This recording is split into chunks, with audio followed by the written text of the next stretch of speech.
Safest Clothing on SRB Radio. Joining me today is a singer, songwriter, producer, artist, author and photographer. It's Russell C Brennan. How are you, mate? I'm fine, thanks, chaps. Good to speak to you. Russ, did I leave anything out? I think you mentioned it all. I mean, it's songwriter, author, record producer, photographer, artist. I think pretty much covered it all. I mean, musician, I tend to put that at the back of the queue usually.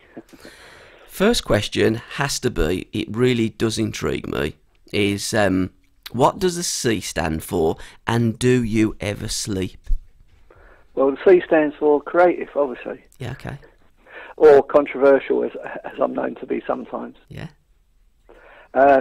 I do sleep occasionally. It makes it actually, but when you do so many things, you can sleep a lot better. Because when I was a kid, I started off as a writer first and foremost, and you kind of get insomnia and you just can't go to sleep. You've got ideas buzzing in your head, and you get up and write. Whereas when you do so many things, you're so knackered at the end of it, you just think, oh, you sleep easy. Yeah. Let's get into first a little bit of your background. Where did you grow up? I grew up in a famous place called Brixton in South London. Uh-huh. And when was it that you decided to get into all of what you're into? Well, I feel I was born as a writer. I've been writing since like 13 years old. I was writing stories and stuff like that, and that's mainly what I wanted to do, just be a writer. And I actually ended up working for a company called ATV Television, which actually was at some point based in Birmingham. The main office was in London. I sold my first film script when I was like 17 and a couple of TV stuff. But at night time, I was always music mad since I was a little kid, and I got the opportunity to be a DJ at 15 to fill in a pub for someone who didn't turn up, and then I got the job permanently. So I was kind of just already working two jobs, writing during the day and DJing at night time, and then that kind of took a turn to ended up, as you probably know, marrying Eleanor Rigby, who wanted to be a singer, and so I switched to writing songs instead of books and films, and then because of my knowledge of DJing and had ear for stuff, I kind of went into the record production, and that kind of took off really quickly and started to do well. So that's kind of how I kind of got into those things. Right, let's flesh out about Eleanor Rigby first, and your Future Legend records.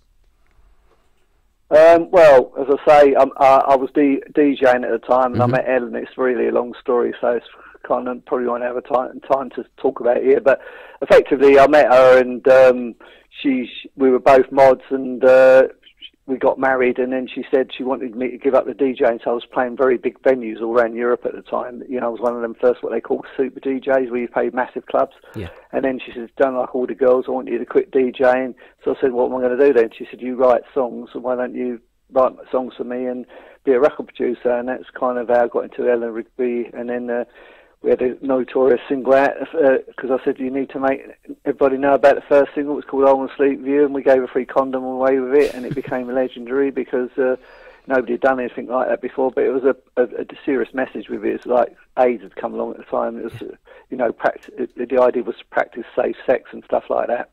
So then we were both mods, and then we took off on the mod scene and stuff, and she became really big there and all around Europe, selling out big venues. And in one time she played in Hamburg, and there was Joe Cocker one day and James Brown the next day either side of her, and she outsold both of them. So it shows you how big she got. But in the UK, she went in the charts with "I Want to Sleep With You," but it got thrown out because of the free gift. And then the video got banned, and then it went to number one in Ireland and stuff. It was just kind of crazy, and had all the paps outside, and she wanted to quit at one point, but then it all calmed down, and we kind of took off, and then she had kind of a quite a successful career, and I produced a classic album called Censorship that's the 30th anniversary at the moment, and that went down really well. And then just all of a sudden she decided she'd had enough and up and disappeared, making her into even more of a cult artist. And she was actually offered a $100,000 deal by Warner Brothers at the time. They said they wanted to make her as big as Madonna, and she could have easily been as big as Madonna because her records still sell every day since then, which is not, you can't say that about many artists who weren't like mainstream. The mainstream people burn quick and bright and then disappear, and you see their records in a charity shop. Hers changed hands for a lot more money now than they did when they came out on the collector's market, and she's just still as popular now in some ways than she was at the time. And to this so day, that's kind of a bit of notoriety there, I guess. Yeah, and to this day, you don't know where she is, do you? No. Did you have any inkling that she was going to up and leave, or did she just go and that was it? She didn't come back?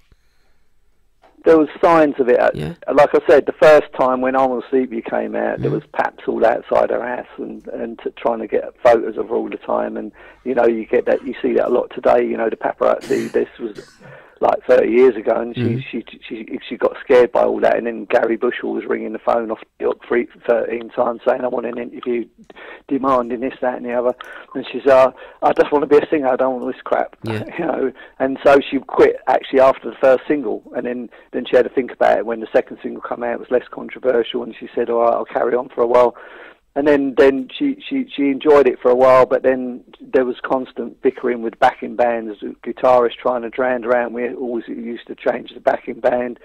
And then one of the main pressures towards the end was I wrote all the songs, but she asked me, because she said blonde singers who look as good as her are treated like bimbos, and she wanted to be taken seriously. So she said, can she say that she co-wrote the songs with me? So I put her name on them all, but she never co-wrote any of them. I wrote them all. So just kind of, she felt like a bit of a fraud when we did interviews. She didn't like doing interviews because they start asking about the songs, and she just goes, oh, well, speak to Russell. And then she started to feel, you know, she's living a lie there by making out she wrote the songs, and that was the thing that got to her a bit in the end. And there was lots of different things going on. It's hard to say it was one particular thing, but she just up and that's disappeared, and I didn't know where she was for ages. And then she came back, and we sorted out copyrights and stuff, and we got divorced, and then she just disappeared again. And I was trying to persuade her to do it again, but she just said, I'd rather be a nurse or something like that. And I haven't heard from her since.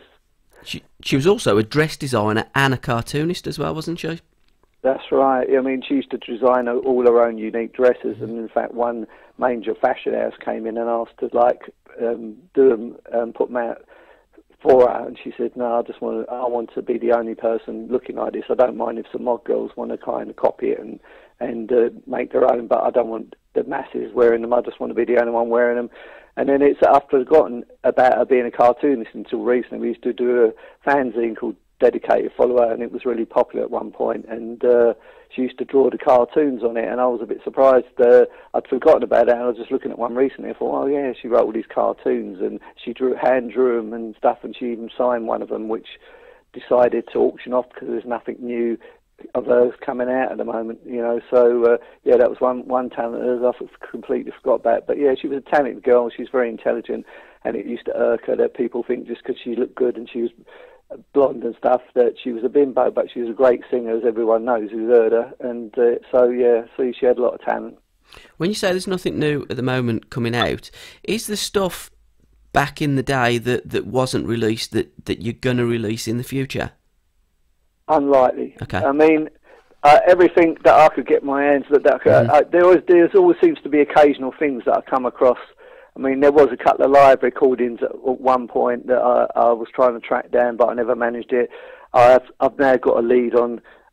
She did a Mod Aid single with Steve Marriott and people, and I was at the filming of that when they filmed the video, and I got it played on the tube. But all the footage of it kind of went mysteriously disappeared, and I've got a lead now, someone who might have the material, so we might be able to put something out related to that. But as far as actual material goes, the only one thing I've got that I'm reluctant to put out is when she told me she wanted to be a singer, she'd actually, before she met me, she went out with one of the Glitter band, not Gary Glitter, fortunately, and he wrote a song for her and she sang it, and when she was about 15 or something, and it was really good, and I've got the demo for that, but because it's not related to what I write and stuff like that, it's just kind of staying in the vaults unless something particular relevant comes out, like people keep trying to get me to write a book about our life story because she's had such an interesting career.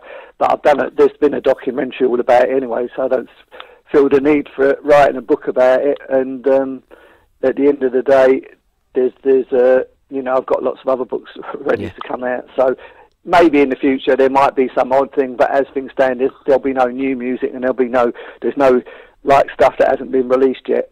It's all been released now. Well, while we're on music, we're going to stay in that ballpark. What age was you when you got into the band? And tell me about Psychic Holiday and stuff that you've done previous as well. Well, I mean, like I say, I was 15 when I was a DJ, and I think I was 18 when around that sort of time when me and Ellen was doing stuff. So I started young. Then I did Ministry of Ska after that, and because I grew up in Brixton, like lots of ska sounds, and that did quite well. We're not going anymore as such, but I did a solo single recently called Ska Surfing that people can get from Ministry of Ska, and there's the best of Ministry of Ska out. Then I quickly went on to do pioneering music with Box Office Poison. But my latest band, as I say, as you said, is Psychic Holiday, and I've been doing that for like 10 years now, and we've kind of pioneering a pop noir genre. And for some reason, it's got a fluid lineup. That's one of the things I learned about in the music business. You're always getting one step forward, one step back with people leaving. So I just decided if you've got one main songwriter and stuff, that it works better than the producer, and it's still got the same sound. And what surprised me is I've always been a bit reluctant as a singer, but I did a track called Mysteries on the Box Office Poison period, and that went down really well.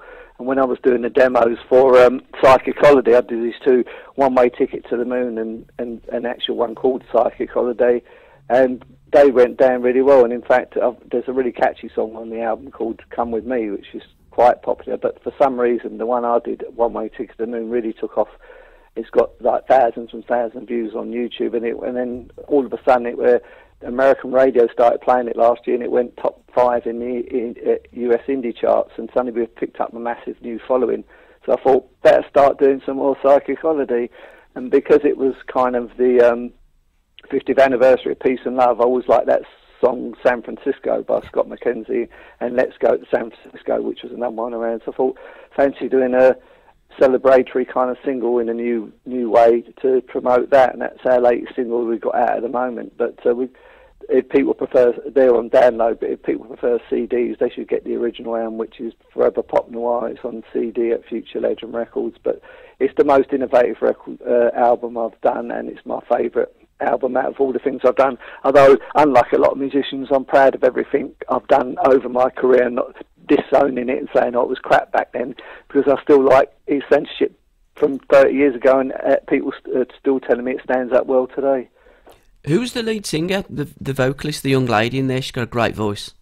Yeah, I mean, I forgot to mention, I'm a film director, and obviously I'm a scriptwriter as well, and I was getting together a film called Over and Over, a music business revenge thriller, and we originally, when we started Psychic Holiday, I'm well known for doing Bond covers as well, because I produced lots of about 80 cult TV and film themes, and I was asked to put all the Bond themes on one album, and then we decided to introduce Psychic Holiday to the public.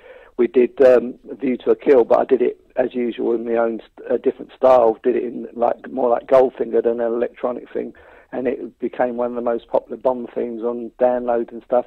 But the singer we had initially, she was a Polish girl, and she was just using us to get on. And as soon as that started to sell well, she got a deal with EMI and left the band. And as I say, I started to get into films and was getting things together for film over and over. And I met this Swedish actress called Joanna. And she was saying, because she's got to sing in the film, she's got to be a singer as well, I would need to hear her sing, and I thought she's a really good singer, and this film's going to feature Britpop music, but she said, what else are you doing? I played a Psychic Holiday, and she said, well, I really love this music, it's really different. Any chance I can guest on on one track? And I said, actually, the singer's just left, you can do all the vocals except for the ones I've done. So she ended up singing on it, and because pop noir is about like throwing you into a 3-minute film epic, she perfectly suited the tracks. Because she's an actress, she can pick up, try and portray the story. That's the way I produce tracks, to make them, you feel the story both musically and lyrically, and it takes you away for 3 minutes to like a new world. And that's the theory behind pop noir. So yeah, that's how I discovered her. She's a Swedish actress, but now she lives in Hollywood, and she's married now, so it's a bit more tricky getting anything together with the band. Yeah. So she was unable to do the latest single, which is the one I mentioned, San Francisco, And I had another girl in the film called Vanessa White-Smith, and she just starred in Motown the Musical as Martha Reeves. And she's a great singer and got a lot of star quality, so she ended up doing the latest single for us. So again, we've got the fluid line-up, and I'm writing new material for a new album. I'm not sure who's going to be the singer at the moment. Your work is so creative, and I think you're right. I'm going to use the C in your name as creative. You're very, very pioneering and unique. Let's have a David Bowie story, because you was the same management company as the great late David Bowie, wasn't you? Yeah. I mean, in the 90s, I was in New York, and a guy called Wayne Forte managed me, and he managed only two other artists, Bowie and Nine Inch Nails. And when I was out there, I'd just done a cover of a demo for Lady Grinning Soul, which is one of his tracks of Aladdin Sane. It's my favourite Bowie track. I was in the office, and I said to Wayne, can you find out if David likes the version I've done? And he said, right, okay, I'll give it to him. And then I went back to the office later, and I sort of said, oh, have you given him the track? He said, oh, he's in the next office. Why don't you ask him what you think of it yourself? So I went in the next office, and the first thing he said to me, are you the guy that ruined my track? He's got a brilliant sense of humour. That's the first thing wasn't sure about that. I didn't know about him. He was really funny. And then he started saying, oh, well, why did you put that sax on the track? And I goes, well, I just felt it needed. He goes, did you hear my original demo? And I goes, no. And he says, well, I'm a saxophone player. I said, yeah. He said, well, I put all sax on the original Lady Grinning Soul, and I decided to take it off in the end and not use it. And he said, but you put the sax in exactly the same place where I had mine. And I said, well, I just felt we needed it. I said, it must be the Brixton Air, I said to him. And he goes, oh, you're from Brixton? And we started talking about the Ram Jam Club and Brixton places. And we got on like a house on fire. And then we started talking about being a multi-platform artist. And I started saying, we're like, because he likes Japanese things like me. And we started talking about we're the only male geishas in the world. Because actually people think geishas are hookers, but they're not. If you've seen Memoirs of Geisha, the word actually means total artist. And he said, we're like male geishas, but there's no such thing as a male geisha. So there was an article come out recently about me, and decided to call it the last male geisha standing there, that Dave is dead. But like I said, so yeah, we got on. I did 3 more covers of some of his film stuff, like Absolute Beginners and Cat People and stuff like that, and he liked that as well. And then, unfortunately, the day he died, I was doing some artwork with my French muse, and she said, oh, you're going to do a music tribute? And I said, that's too obvious to do a music tribute, because he was an artist, he was also a painter as well, not many people knew that. I said, I want to do an artwork, and so I did this artwork and turned her into a star girl, and it looked really, it jumped out at people. And the thing was, when I was messing about with the photo, suddenly these planets appeared, and I thought, that's him putting his influence on it. And then the idea behind the photo is it's a star girl waiting to collect the star man and take him to another planet. So that's my kind of David Bowie kind of stories right there. It's one hell of a story. Going all goosey, to be fair, listening to that. Your artwork, before we get on to your work as an author, you've got an exhibition in the UK and in America, haven't you? Yeah, I've got signed up by Saatchi Art in the UK, and but then I've got I met someone at a gallery, and they wanted, because I say novels as well, they wanted to tie it in with my next novel, so that's probably going to be in Mayfair in London around about, I don't know, October, November time. But just before that, I've got to go to America. I've got an American agent who sort of saw my work online and contacted me and wanted to represent me, and I've got one in Washington. But then she said there's probably going to be one in New York, but I wanted another one in San Francisco at the time of my single, and she's trying to get one out there, but it's more likely, she said, it's going to be Santa Monica. So I'll probably going to have 3 exhibitions there in America for my artwork and photos, limited edition canvases of each, my most popular work and stuff like that. So yeah, so that's what's happening. And I had a book out earlier in the year called Voyeur's Welcome, and it had all my best photos, but also, to be different, it had all my lyrics in it as well. So most photographers will just release like a photography book, whereas this has got, and it was amazing to me when I was going through it. I didn't. A lot of the images seemed to marry up to the lyrics, which wasn't done on purpose. They're all done separately, but I could see how some of them tied in together, and that was quite unique as well. And the Americas leads us nicely to The Pin. Yeah, that's my latest novel. It's called Adventures of a Dark Jiggle, The Pin.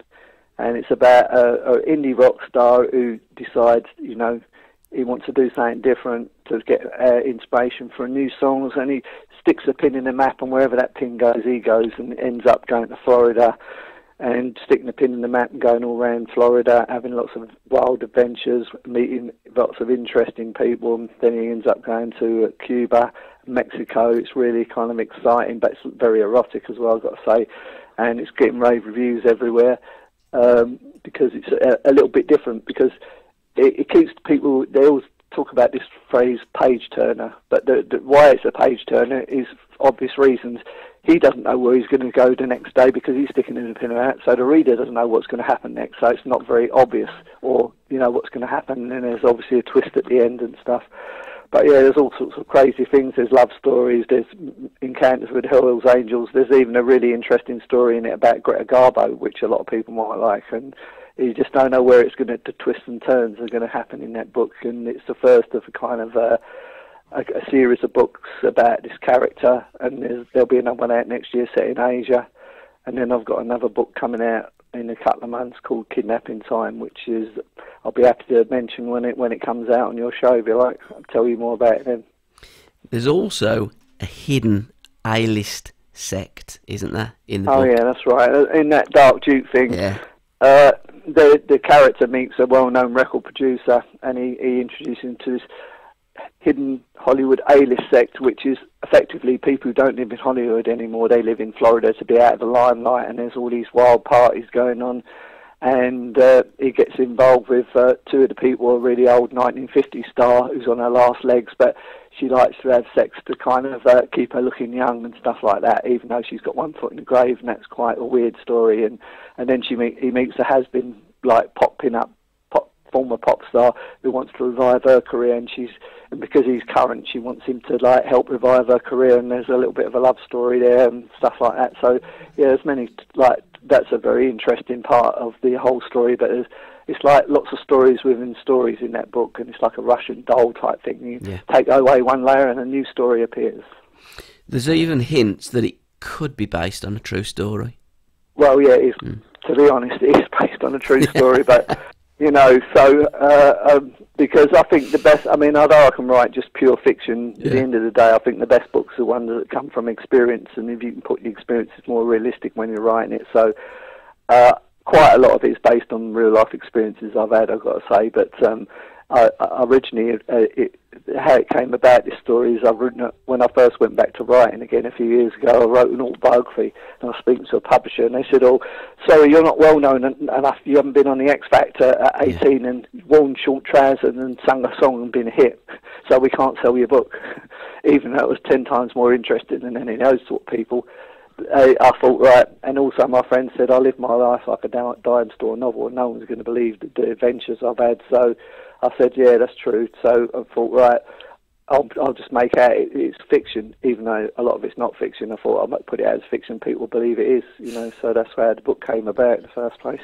And the Dark Duke, where did you get the name from, the Dark Duke? Well, that's quite a funny story. Well, I've obviously produced hundreds of acts in my career as a record producer, and there was this band called Earthling Scum, and they used to do crazy things when they used to come to the studio, and for some reason they one day just started calling me Dark Duke. They thought they were winding me up or something. And I said, why are you calling me the Dark Duke? And they said, oh, well, because you always dress in black and you always dress stylish. I said, I don't mind that. That's not an insult. And then, but one thing they did, it was really crazy, was doing, I can't remember, it was Barbarella or the Self-Preservation Society, one of those tracks I was doing from. And the guitarist doesn't turn up, and they said, I said, what are we going to do? And they said, oh, we're going to have to get our former guitarist to come and do the track. And I said, so go and get him. He said, well, he's in the mental asylum. And I thought they were joking. And they disappeared for an hour. They came back, this guy came wheeled in a trolley in a straitjacket, and he leaned him against the wall, took his straitjacket off, put a guitar in, and said, Cougar, play this riff. He played it, they put the straitjacket on, wheeled him out, and I thought, did that just happen, or is that a hidden camera thing or something? But it was real. Your life story must be one hell of a read, but like you say, sadly, what the industry wants is this throwaway pap generation.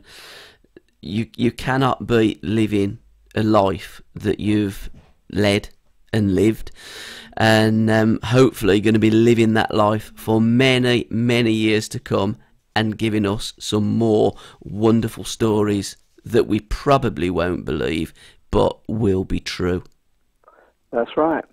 So hope you can get out and get the new book to get a flavour of it, The Adventures of a Dark Jiggle. The pin's on Amazon and stuff, so that's the one to get the flavour. And of course, obviously, Psychology is the music at the moment, and I want to keep doing it, because one thing I'm people, when it comes to art, I remember an interview that Robert Plant did, and they were asking him about his Led Zeppelin songs, and he said it's all boring once the records are recorded and out. He said the best part of the whole experience is living the experience, what you actually wrote the song about. Yeah. And that's kind of how I see it as well. You know, by the time you've recorded a song, you've heard it 100 times and you're sick of it, and then you go and record it and sing it 100 times. You're bored of it, even though everyone else loves it. But it's the actual initial thing where you get the buzz from as an artist. And how do people hook up with you, Russ? Have you got a website, Twitter feed, Facebook, etc.? Yeah, I mean, Future Legend Records is probably the easiest one to get to me. Yeah. You know, I've got my own website, departmentf.co.uk/rcb.html, where you can learn a lot more about me, but that's a lot to remember. So futurelegendrecords.com, anyone can send me an email via there, the record company will pass it on, and then I can give people more info, what they want to find out about, I suppose. Wonderful. Well, can I thank you for your time, Russ? It's been an absolute experience, joy and a pleasure, and good luck with everything that you've got ahead of you. Thanks a lot, Gabby. Great speaking to you, and hope to speak to you again another time. You definitely will. We're going to keep in touch. We're mates now. All right, cheers. Cheers, pal. All right, bye. Bye-bye, Russ.